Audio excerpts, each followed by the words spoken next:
All right. Welcome back, everybody, to another episode of A Whole New World with me, your host, Jacob New, and our special guest, Mr. Brain fart. This is embarrassing. Mr. Rich Cavanis.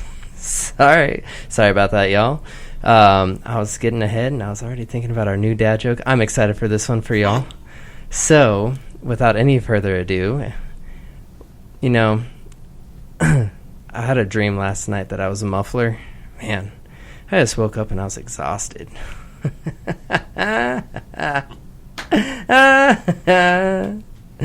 Jokes, we got those. So, Mr. Cavanis, and I remembered this time, my apologies. So, if that's the worst thing that happens to me today, I'll be thankful. Okay. I'm sitting here, I'm looking right at you, just like, I know your name. So, thanks for being a guest on the show today. I'm honored to be here. Thank you. Thank you. So, why don't you tell our listeners just a little bit about you? A little bit about? Yeah. Well, I think we're going to be talking a little bit about the gratitude effect, the book, oh, yes. Correct? Yes, sir. So, what I'll do is I'll tell you, I'll give everybody kind of some insight on what was the inspiration behind the book, because that'll tell you a lot about me. All right. In a short period of time. So, November 17th, 2011 was a day that changed my life forever. And basically what had happened is that I was working with a construction company at the time here locally. In the Dallas-Fort Worth area, and I was doing a property inspection, and it was a 2-story property, and which is not uncommon, no big deal. And I had the ladder up on the first story, and then it went up to the second story. So I climbed up the ladder, did my inspection, but when I was coming down, I had both feet on the ladder, and the ladder swung out from underneath me. Oh, no. And so I fell almost 20 feet down to the ground.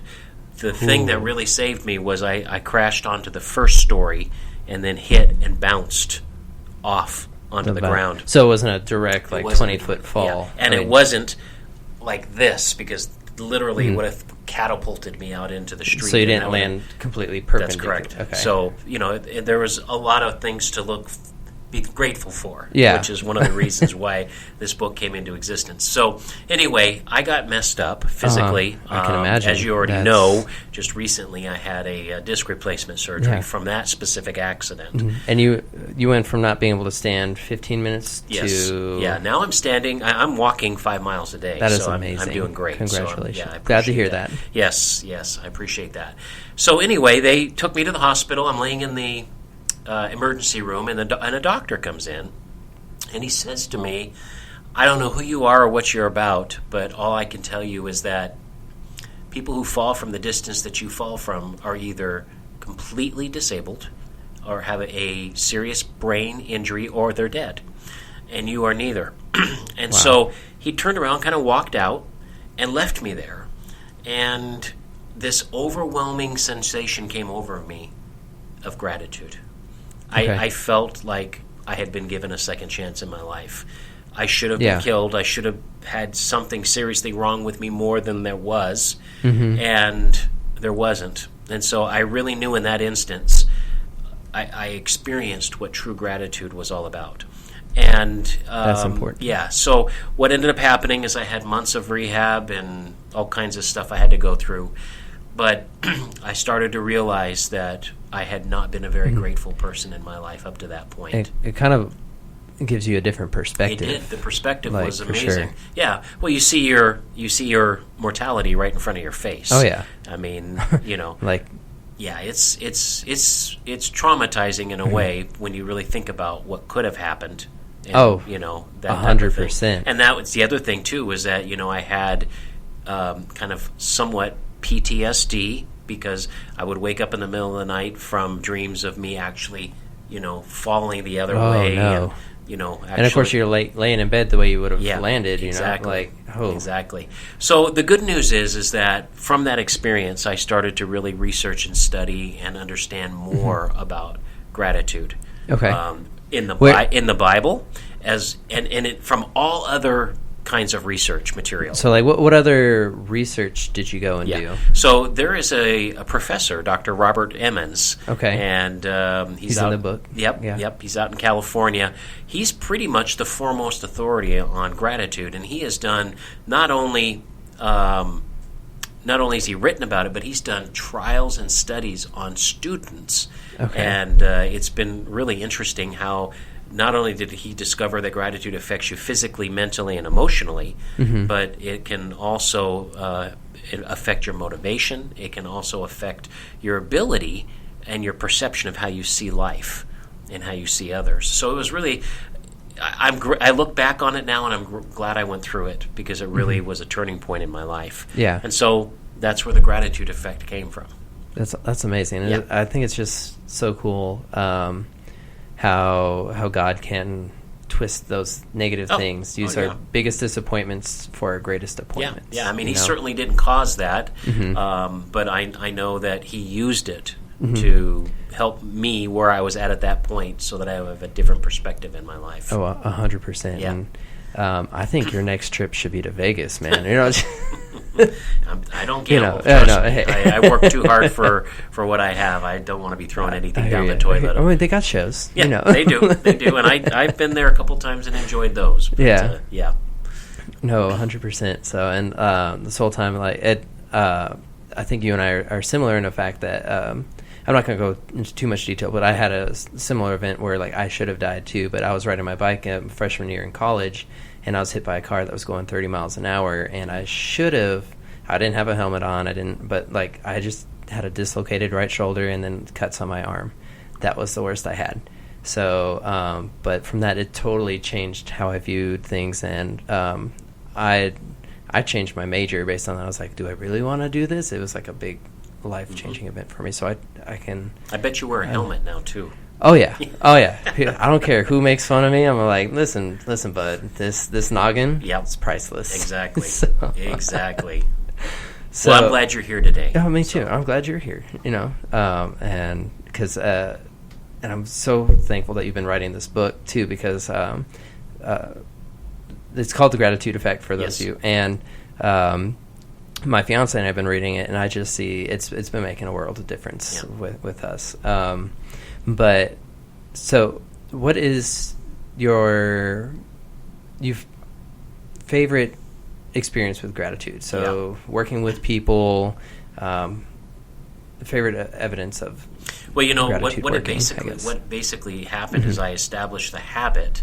So, like the first 30 minutes I wake up in the morning, I spend time with gratitude. I spend time giving gratitude. I spend time thinking about the things that I'm really grateful for in my life. So instead of, most Americans, I think they said about 80% of Americans, the first thing they do when they wake up in the morning, check their phones. Exactly right. And so instantly they have stress coming at them at 90 miles an hour, and all kinds of negativity. And I don't do that. And so, as a matter of fact, I don't even sleep with my phone. I mean, my phone's not even in my presence when I sleep. So I get a good night's sleep, and when I wake up kind of naturally, and then I go through kind of a routine that I've set up where I go through my mission statement, my vision statement, my purpose, my roles, my values. I go through things. I go through at least 3 things I'm grateful for the day and for yesterday and all of that, and just in my life in general. And I just get my mindset right. And that's one thing that's really changed drastically in my life. Creating that habit. Creating that habit. And I have to ask, because I myself haven't really heard of people having their own mission statement and vision statement. Yes. I normally have associated that with like companies and corporations, but so I'm curious, would you be willing to share what your mission statement and vision statement well, my basically my mission statement is that my created purpose on this earth is to help educate and motivate people to be the best that God has created them to be. Okay. That's it. It's that simple. Yeah. And I do that through different, write books, I do seminars, I do workshops, I do public speaking. I do a lot of different things to get that message out. But that's really what I feel is my purpose, is to really teach and educate and motivate people to be the best that God has created them to be. Yeah. Yeah. No, I love that. Yeah. That's awesome. And then, so how long did it take you to come up with that mission statement? Was it something you just kind of knew after a while? No. Or Usually, if you put some time into it, you can come up with them. And my newest workshop is called Power to Thrive. Okay. Escape the prison of mediocrity, unlock your God-given power, and elevate your everyday living. Yeah. And it's like a template. And I walk people through on how to work with their identity, their purpose, their mission, their values, their mindset. I mean, it's very extensive. Okay. And maybe one of these days we can do a radio show on that. Yeah, that'd be cool. Yeah, I actually have now. I feel almost compelled to help people to be able to do that, because when you can remind yourself every day, why am I here? You know, your why. You know, Simon Sinek talks a lot about why businesses need to have a why, right? Yes. And but as a person, as a human being, you need to also have a why. What are you here for? You're not here just to suck air. You're not here just to sleep, get up, exist. You know, you're here for a created purpose. That's what I believe. And so I believe the same. Yeah. So by understanding what that purpose is, then it gives you meaning in your life. It gives you a why for, when you wake up, you're excited because I'm going to go about doing what I'm intended to do, created to do. Yeah. No, I love that. And I think a lot of us out there, well, I'd like to think of a lot of us out there, we're all kind of looking for that purpose in our lives. Going through college, I mean, some of us don't even find it until like later on in life too. But a lot of times people, Jacob, do things because other people want them to do it. Yeah. And when you talk about college, I would not venture to say this is probably conservative, but I would imagine over 50% of college population is not at college necessarily or doing their major because they want to do it. It's because of parents or family or something has influenced them to do it, but they're not really doing what they want to do. Yeah. And sometimes you don't figure that out for a while. Yeah, and that can lead to a lot of different issues down the road. Well, what it does is it gets you frustrated in your life. Eventually you'll come into your 30s and you're going to be like, I'm making money. Yeah, I have a home, I have a family, I have all these things. I just don't feel happy. I'm just not where I feel like I need to be. Yeah. And that's what that emptiness, that void is, that purpose of why you're here. And we all need that purpose. We do. We do. So, and I think this will kind of tie into that, but in your book, I got really excited when I read this chapter. I don't know. I think it just really pertained to me. This whole idea of scarcity versus abundance. Yeah. And being successful, and sometimes, I'll let you talk more about it, but like, so that whole idea, like, there's plenty of success out there for everybody, whether you in any field. Yeah. And really, abundance and scarcity, it's not so much about one's about getting wealth or getting something, and the other one's not. It's actually a mindset. It's how you think. Because people who tend to think scarcity, they basically think, I win, you lose. Yes. So everything they do in their life is about getting, acquiring, and I don't want you to have anything to do with it. And if I can defeat you, then I'll do it. They don't take joy in other people's successes. They feel like there's limited resources in the world for them to be able to get and do the things they want to do. And so they go around with a very negative attitude about life and about others, because it really the common denominator between both of them is that it impacts your perception of others. So 100%. How I see you. So if I have a scarcity mentality, Jacob, I look at you as a competitor. I look at you as somebody that I may be jealous of or I'm envious of because, you've got a podcast and I don't. And, quite frankly, I'm not very happy about that. And so I'd like to figure out a way to make you not successful and maybe make this whole thing just kind of implode on you so that you don't have one. And then that way we'd be on the same page. You know what I'm saying? That's the way they think, people with scarcity mentality. Whereas abundance is, hey, I'm excited for your success. I'm excited that you're doing well. I'm excited that, you're reaching your goals and dreams, that you have this purpose and you're excited about it. I'm just really glad for you and happy for you and proud of you. And so it's a whole different thing. There's enough for everyone to go around. Oh, yeah, 100%. Yeah, it's kind of interesting if you think about money in particular, because a lot of people do when we talk about abundance and scarcity mentality. Yes, that was my first thought. Yeah, well, if you think about it, there are literally, there's a lot of billionaires in the world, a lot of them. That's a lot of money.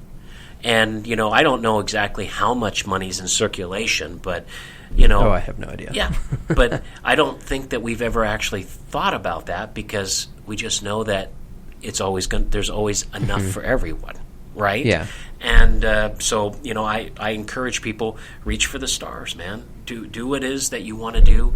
Don't let money guide you, but certainly don't be afraid of it either. Yeah. And so scarcity is really about victim mentality too. That's a big one.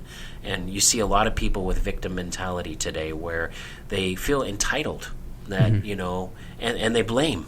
They blame other people for why they're not able to do what they, Yeah, and giving excuses. Excuses. And sometimes you see that with athletes, professional athletes. You actually see where they do something that's very immature or Athletes do that? Yeah, they do. Well, and people then in general they do. turn around and blame somebody that person made me Yeah. angry, so I responded this way. And, the truth is nobody makes you angry. You choose to either react or respond, and that's the choice that you make. But that's, abundance mentality and scarcity mentality. So just like I talked about in the gratitude effect, so you have gratitude is really the catalyst that fuels a positive mental attitude. I believe it starts there. Once you have your chemical your chemistry going in the mornings with gratitude, it tends to fuel positivity in your life, with you personally, and then the energy that you send out to others as well. So it's really a catalyst. And so from there, having a positive mental attitude is completely a choice. It's 100% up to you. You can either be positive or you can choose to be negative. It's completely up to you. And I just have noticed, especially as I've written the gratitude effect, that there's just so many mental, physical, and emotional attributes to being positive. It really affects you as a person. And so if you're negative, it's going to affect you in a very adverse way. Yeah. If you're positive, it's going to tend to help you get where you want to go, and it's going to tend to help develop your relationships around you as well. I couldn't agree more. And I think of our personalities are like magnets. So whatever we're thinking and we're saying, we're doing, that's what we're going to be attracting. Yeah. And even if you don't say it, just because you're thinking it, it's going to start kind of changing your demeanor. And so I just love that whole idea of that. And I've noticed where I've had scarcity mentality myself. And the I work, think we all have, Jacob. I mean, all of us have. So. And it was just kind of one of those things. I was like, oh, snap, that's why. I was like, oh. So it really kind of was that eye-opener. Yeah. For See, me. Another misnomer is that, because someone has I want to operate with a positive mental attitude on a daily basis. It doesn't mean that from time to time you don't lose it. You may lose it, or, you may become sad, or whatever it may be. But you tend to your default is always to positivity, and that's a very important thing, because people who operate from a mindset of positivity, they tend to do a lot more with their life. They tend to accomplish a lot of their goals, and they tend to see they tend to be eternal optimists in the sense that they don't see limitation. They see opportunity in everything. Yeah, even the downturns. Yeah, exactly. So, oh man, such good topics. It is. So, it's a great topic. But we're going to take a quick break, and we'll be right back. So this is A Whole New World, and we will be right back, everybody.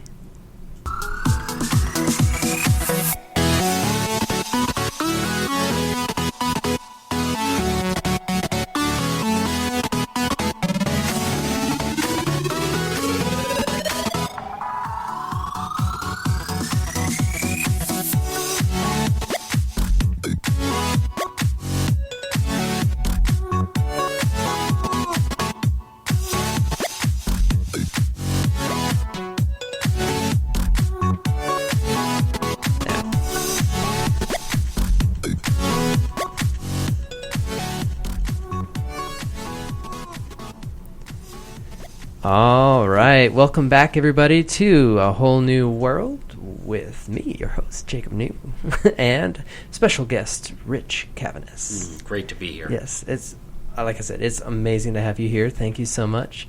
And before we left, you were talking about how people who have that the gratitude, the positive mental attitude, they seem to do more with their lives. Yes, absolutely. And so we're talking kind of more about how people can live an abundant life, not necessarily like money wise, but a rich life, and that like you know what I'm trying to say. Be able to be balanced and happy in every area of your life. Yes, and so like why is it? Do you think that just something so simple as gratitude can cause that feeling of abundance? That It's a great question, and it immediately moves you from being self-centered to being other-centered.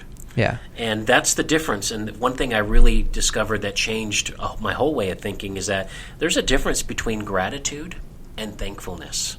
Now, they're closely related, Jacob, but you could do something really nice for me. Well, say thank you. Yeah. You have me on the show, so I thank you for that. Yeah. But that thank you, I mean it, but it doesn't necessarily, there's no change in you. There's nothing that really, it's not moving you necessarily. You just acknowledge, I appreciate that, Rich, thanks. Yeah.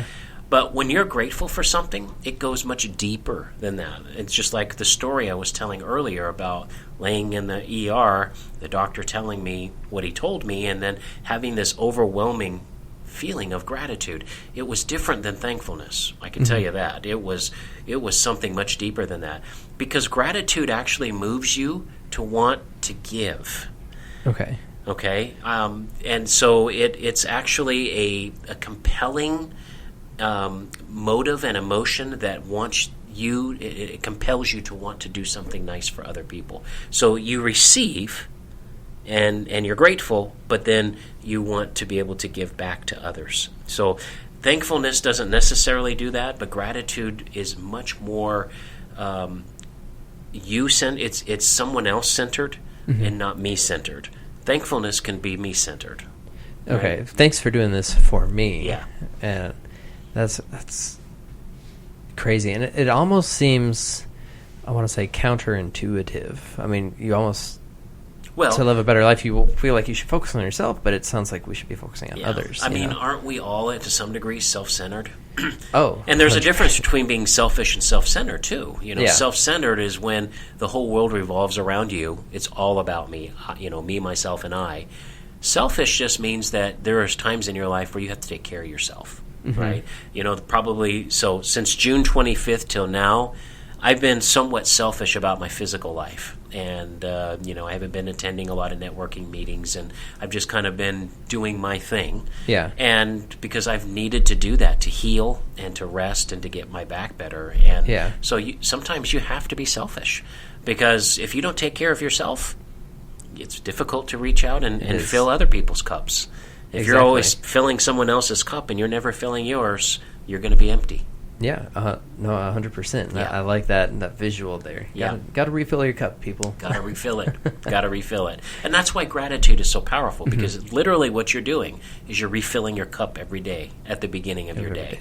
And then that sets you up for the rest of the day. Set yourself up for success. Even when things happen, even when things don't go right, you can still have some kind of a sense of understanding and positivity about whatever it is that's going on. You have a different perception of how to handle that. Yeah. I love it. Yeah. Man, I think we should all... So, people what can we do to start being more grateful? Is there any one thing? What's a good place to start? Good place to start. So, in the back of my book, I have a 66-day challenge. Okay. And I don't know if you and your fiancé have gotten there yet. We have not gotten there yet. So basically what I've done is I've put together, because what they've discovered, kind of a personal development misnomer for years has been that how many days does it take to form a habit? Oh. What have you heard? Man. It's like 21 to 30 days, right? I was going to say about 3 weeks. Yeah. Well, that's actually not true. The scientists have actually proven now. They lied to me? Well... They did, and actually it had How negative impact, because what happened is that's why so many people don't do their New Year's resolutions, because they're thinking, hey, within 21 days I'm going to have this down. Yeah. And they don't have it down, and they're like, well, I'm just going to give up. And that's why people do. Oh. Whereas scientists have shown that to actually create a habit, it takes a minimum of 66 days, and it can take up to over 200 days to form an actual habit in your life, depending Really? on the kind of habit and the complexity of the habit. And so what I've put in the book here is a 66-day challenge. So I've given people things to be grateful for. There's a list there on page 81 in the book, and it just gives them 66 different things. And so what I encourage people to do is just take one of those things and just really be thinking about that when you get up in the morning, and think about it throughout the day. Be grateful. I've got everything down there from the weather, your relationship with God, family, friends, music, reading, work, giving, nature, food, shelter. I mean, the list is extensive of the things that we could be grateful for. So what you have to do is you have to take it just one day at a time, and just try to keep it simple, not make it overly complicated. I'm just going to focus on, the other day, like, it was raining on Saturday morning and Sunday morning. Yeah. So, when I woke up, I was like, I'm really grateful for the rain. We don't get much of it around here in the summer. And so I just felt this just a real gratitude about the weather. I was excited about the fact that, hey, it's raining and it's cooler, and I'm really grateful for that. Yeah. And so you can focus on the weather and just be grateful for that throughout the day. And what you'll find is that it sends out, and it starts a communication in your brain and develops a highway in your brain of gratitude. Okay. So it might sound to me like a little bit at first when people start doing this, maybe that it's going to start off as just like the thank you level.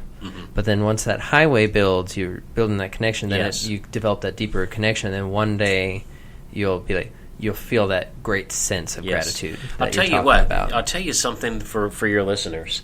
Do this, whether it's a fiance, a significant other, or a spouse. But I'm guessing that most of the time we don't actually say to people, I'm really, really grateful for you, and then tell them what you're grateful for. You would be amazed what it would do to your marriage if you told your spouse at least once a day, maybe more, but at least once a day, something you're grateful for. You would be shocked at how it would change their entire demeanor. And I've read several stories of people doing that, and it just changes their marriage around. It does. Because you, as the person giving, you're looking for a positive in that person instead of the negative. Yeah. And then that person is hearing an affirming positive message, and it makes a huge impact in their life. Yeah. And I think on so many different levels, and I'm thinking of my kids that I'm going to be teaching too, just making sure I let them know positives, and especially those quote quote bad kids too. I mean, like, how often are they told you're a bad kid? You're a bad. Okay, well, eventually, what are they going to start thinking? They're a bad kid. It becomes a self-fulfilling prophecy. Yeah, I can't cook. Okay, well, I can't cook. I mean, I can't cook. Everybody. I mean, I can follow a recipe just fine. But we start saying those things to us, and then eventually we convince our minds that it's true. Yes. It's called limiting beliefs. As soon as and we have a lot of those, and so you have to weed those out too, and you have to start. The positive self-talk is, what's the truth about me? Yeah, and that's where you got to start sowing those seeds instead of sowing the limiting beliefs. You got to start sowing the things that are really true about you. Yeah, the unlimiting beliefs, the freeing beliefs. Yeah. So, wow, so much stuff. So we've talked about the book, The Gratitude Effect, and for those of you watching on Facebook Live, here's what it looks like.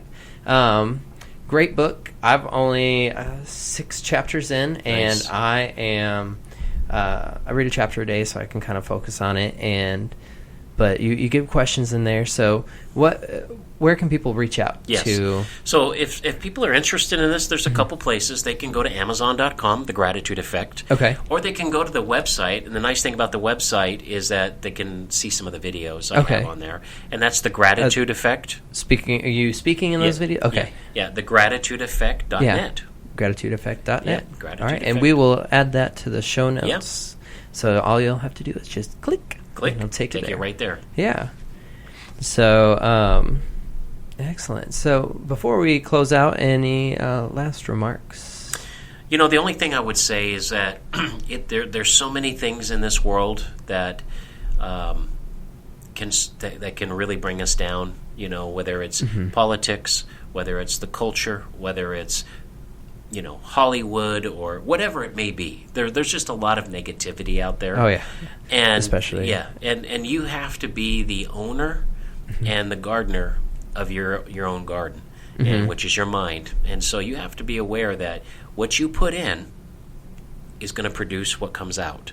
And a good example of this is that back in 2016 during the presidential election. On Sunday mornings, I'd watch all those Meet the Press, Face the Nation, and all that. And I actually became very almost had an angry attitude. And my wife came up to me one time and said, I really don't like Sundays because you're a totally different person. And I said, really? And she said, yes, you watch those shows that changes your mindset, you're completely different. And so, I wasn't being aware that it was impacting her, and so as soon as I realized that, I was like, wow, I got to fix this. And so I don't watch that. And so the things that you watch on TV, the things that you listen to, all of those things make an impact.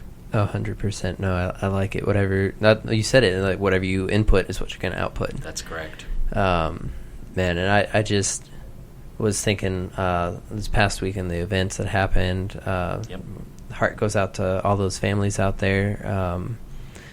So sorry that you guys are having to go through that right now, and prayers for our country, guys. So, well, thank you, Mr. Rich, for being on the show. Mr. Cavanis, a little too formal for you and I, but yeah. So, we really appreciate you being a guest on the show today, and I'm honored. Yeah. Thank you, everybody, for tuning in today with us. And I do want to ask, wow, words right now are hard. But I do want to ask you guys, we are on a mission to promote positivity, and we can only do so much on our own, and I need your help to spread the positivity, spread the gratitude. Let's help change people's minds one show at a time, one day at a time. So please share this with your friends, your family, anybody that we're trying to get the word out there. So thank you guys for sharing, and this has been another great episode of A Whole New World with me, your host, Jacob New. And as always, if you only learn to do one thing, learn to make a difference. Y'all have a good night.